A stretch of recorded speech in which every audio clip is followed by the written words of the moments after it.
खतां दा रौला पिया होया कि कोई खत आ गए उन्हां दा जवाब और उन्होंने क्या हुकूमतां गिरा दो ते खतां दा जवाब कौम नूं दिखा दिखा के मजलूम बनने का मतलब नहीं होंदा।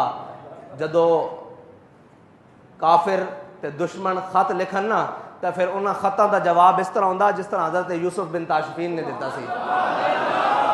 उन्हां खतां नूं दिखा के हमदर्दी नहीं समेटी जाती। हज़रत यूसुफ बिन ताशफीन ने यह नहीं किया कि भाई देखो उसने ख़त में इतना लिख दिया है कि अगर आसमान के फरिश्ते भी तुम्हारे मदद के लिए उतर आए तो तुम मुझे शिकस्त नहीं दे सकते क्योंकि मैं इतनी बड़ी फौज ला रहा हूँ। तो हज़रत यूसुफ बिन ताशफीन ने अपने वज़ीर मुशीर को कहा कि जनाब इसका जवाब लिखो।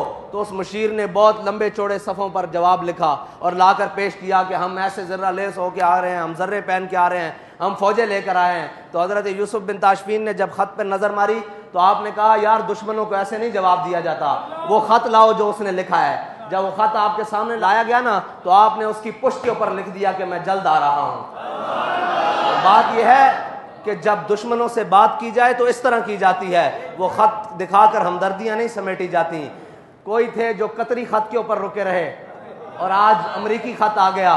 लेकिन एक बड़े अफसोस की बात है, कौम अगर ध्यान करे कि वज़ीर आज़म एक बड़ा कलीदी ओहदा है किसी भी मुल्क का, सदर एक बड़ा कलीदी ओहदा है किसी भी मुल्क का, एक वज़ीर आज़म अपनी कौम से खिताब कर रहा हो और वो नारे लगाता हो कि मैं बड़ा हुर्रियत पसंद हूँ, मैं एब्सोल्युटली नो कहने वाला हूँ, लेकिन जब अमेरिका का नाम आए तो वो कहे कोई मुल्क कोई बात। मैंने कहा मुल्क के अंदर कलीदी ओहदे रखने वाले अपने दुश्मन का नाम लेते हुए लरजते हैं। कभी इनको ये लर्जा नहीं आया कि इस मुल्क के अंदर अल्लाह और उसके रसूल के खिलाफ हमने जंग लगा रखी है, इस मुल्क के अंदर सूद चल रहा है, हमने अपने गिर्द कादियानियों की लाबियां पाल रखी हैं, हमने अपने इर्द गिर्द लिबरल पाल रखे हैं, हमने कुरान और हदीस को निसाब से निकाल दिया है, हमने रोजे की हालत में नामूसे रिसालत के मुजाहिदों को शहीद किया है। कभी जबान नहीं लर्जी, कभी आंख में बल नहीं आया, लेकिन अमेरिका से डरते हो तुम। बाबा जी फरमाते थे वो एक सजदा जिसे तू गरां समझता है, हजार सजदे से आदमी को देता है नजात, तू आया न क्यों डरते बदनसीबा। और भाई तुझे ये कहने की जरूरत ही ना पड़ती, सारी कौम समझ लेती कि ये कौन था। अमेरिका, अमेरिका की क्या जरूरत है। बाबा जी कहते थे इन ब्रैनर चूचों की क्या जरूरत है कि मोहम्मद अरबी के गुलामों के सामने। लेकिन बात यह है तुझे तो हुजूर की मोहब्बत की चाशनी मिली नहीं ना। अगर मिली होती तो अमरीकियों का नाम लेते हुए जबानें ना लरजती। मैं ये सोच रहा हूं कि नाम लेते हुए जबानें लरज रही हैं, तो अगर कहीं मैदान लग रहा तो इनकी तो टांगें कांपेगी। अगर उनको कोई बात कर सकता है तो वो कोई मौला कायनात का गुलाम कर सकता है। तो जब दुश्मन आए ऐसे चौड़ा होकर, तो आपने फरमाया अनल्लज़ी सम्मतनी उम्मी हैदरा, फरमाया मेरी माँ ने भी मेरा नाम हैदर रखा, झाड़ियां दा शेर। हुण तू अगर नामूसे रिसालत दे मुजाहिदां दे उत्ते गोलियां ना चलाइयां होंदियां और तू वो वक्त ना गवाया होंदा जिहड़ा रब ने तेनू बड़ा बेहतरीन वक्त दिता सी, और यही गल्लां उस वक्त खड़े होके कर दित्तियां होंदियां कि ओए असी सारा कुछ बर्दाश्त कर लवांगे, असी अमरीका ते फ्रांस नू भी देख लवांगे, लेकिन अपने हबीब दी इज्जत ते सौदा नहीं कर सकते। ते अज ये लंबियां तकरीरां ते रो के दिखाण दी कौम नू जरूरत ना पैंदी। कौम तेरे पीछे, लोग कहते हैं जी आप इसके साथ चले, मैंने कहा साथ चलना पीछे की बात है। अगर ये नामूसे रिसालत के ऊपर खड़ा हो जाता, हम इसकी जूतियां अपनी पगड़ी में बांधने के लिए तैयार थे। लेकिन अगर कोई हमें कहे कि इक्तदार की खातिर इसको साथ रखो, तो मर ही जाऊं जो इस दर से जाऊं दो कदम, क्या बचे बीमार गम कुर्बे मसीहा छोड़कर।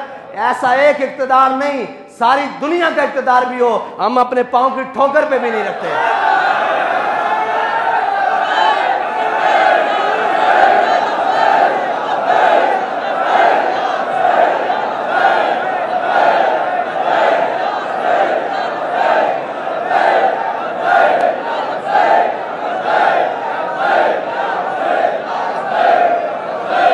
लब्बैक लब्बैक।